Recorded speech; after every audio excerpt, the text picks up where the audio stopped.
नमस्कार, मी दीपक राऊत तुमचे स्वागत करतो आजच्या शेअर मार्केट अपडेटमध्ये। आज मार्केटनं सुरुवात गॅप डाऊन ओपनिंगसोबत केलेली।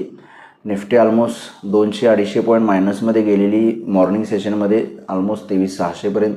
बँक निफ्टीसुद्धा 56,000च्या आसपास ओपन झालेला आणि ओव्हरऑल सेंटिमेंट खराब होतं, कारण क्रूड ऑइलच्या प्राइजेस काल रात्रीमध्ये जवळपास $100च्या वरती गेलेले आणि इराण US वॉरचं जे टेन्शन आहे ते एस्केलेट झालं।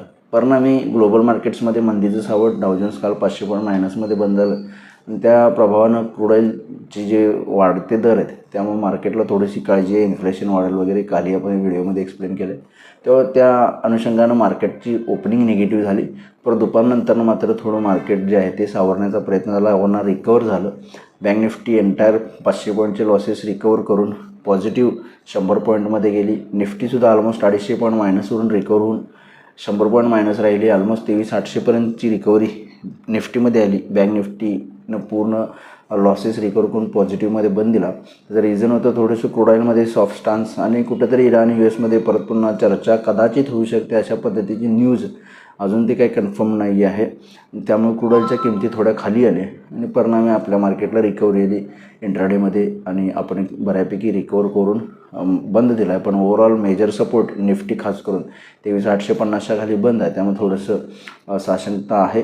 पण जर 23,850च्या वर गेलो तर आपण फर्दर रिकव्हरी येऊ शकते। त्यामुळे सोमवारच्या सेशनला निफ्टीला ट्रेड करायचं असेल तर निफ्टीची विकली एक्सपायरी आहे 23,700 च्या वरती आहे, तोपर्यंत आपल्याला 23,850 स्ट्रॉंग रेजिस्टन्स आहे। 23,850च्या वर आला तर निफ्टीला रिकव्हरी येऊ शकते 24,000 पर्यंतची।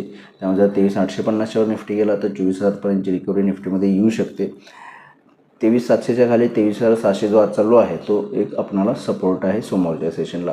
बँक निफ्टीमध्ये सुद्धा 56,500च्या वर बंद आहे। 56,500 इमिजिएट बेसिसला सपोर्ट आहे, त्याच्यावर मेंटेन राहिलं तर बँक निफ्टी 57,000 ते 57,200 पर्यंत जाऊ शकते। लोअर लेवलला 56,500च्या खाली आला तर 56,000 पर्यंतची लेवल बँक निफ्टीसाठी परत पुन्हा डाऊन साईडची ओपन आहे। या लेवल्सनुसार तुम्ही निफ्टी बँक निफ्टीमध्ये ट्रेड करू शकता। आज NSEमध्ये 1383 शेअर्स वाढले, त्या बाजूला 1500 शेअर्स पडले। निफ्टीमध्ये 14 शेअर वाढले, त्या बाजूला 36 शेअरमध्ये पडझड आहे। NSEमध्ये बऱ्यापैकी सेम आहेत, वाढणारे पडणाऱ्या शेअर्सची संख्या, पण निफ्टीमध्ये पडणाऱ्या शेअर्सची संख्या जास्त आहे। सेक्टर इंडिसेसमध्ये सुद्धा आज IT सेक्टरनं चांगलं रिकवर करून दिलं, त्याच्यापाठोपाठ बँक सेक्टर रिकवर होऊन पॉझिटिव्हमध्ये बंद दिलेत। बाकी ऑटो, फार्मा, मेटल, रिअल्टी आणि एनर्जी या सेक्टरमध्ये पडझड झालेल्या 0.5% ते 1% मायनस आहेत। ग्लोबल मार्केटचा आढावा घ्यायचा तरी युरोपियन मार्केट्स पॉझिटिव्ह आहेत 0.5%। डाऊ फ्युचर्स 200 पॉईंट पॉझिटिव्ह आहे। होपफुली जर आज US मार्केट चांगले वर गेले, चांगली तेजी झाली आणि ओव्हर द वीकेंड जर का इराण आणि USमध्ये काही चर्चेची दारं ओपन झालेत किंवा परत पुन्हा चर्चा सुरू होईल अशी जर काही न्यूज आली तर निश्चित मला वाटते क्रूड ऑइलच्या किमती खाली आल्या तर आपल्याला मला वाटतं मार्केट सोमवार एक पॉझिटिव्ह स्टार्ट देऊ शकतं, 100-150 पॉईंटचं पॉझिटिव्ह ओपनिंग देऊ शकतं। तर बघा सोमवारी मार्केट कशा पद्धतीनं बिहेव होते। माझा व्हिडिओ ऐकला त्याबद्दल धन्यवाद। माझा व्हिडिओ जास्तीत लाईक करा, शेअर करा, माझ्या चॅनल सबस्क्राईब करून डेली अपडेटसाठी बेल आयकॉनला क्लिक करा। धन्यवाद।